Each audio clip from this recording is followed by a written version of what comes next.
precious to the commodity space. Manisha is here with us now, and she's here to talk about how precious are precious metals today.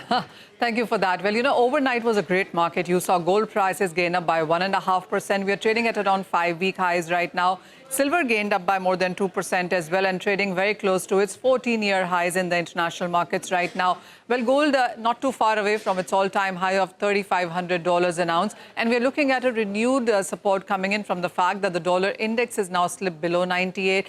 There is a 60% expectation that you could be looking at the first rate cut happen in the month of September. And then apart from that, there is very strong investment demand. ETF buying was at record in the month of June, continues to be supportive as well. And the street is also looking at strong central bank buying that has just about continued. So overnight, we did see the gold prices go to $3,400 an ounce. Slight mild profit taking is what we are looking at this point in time.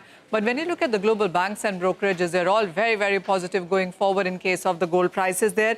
3,500 is what most of them believe. Actually, when you look at the overall chart there, Citi is the only one that expects the prices to decline below $3,000 an ounce before this year ends. Rest everybody else expects the gold prices to go back to its all-time high. UBS talks about 3,500. CIBC is the most bullish, talking about $3,600 an ounce in the second half of this year. You also have JP Morgan talking about 3,675. Bank of America says that once 3,500 is breached on the higher side, you could be looking at 3,800, and an extreme scenario can take the prices to 4,000 on the higher side as well.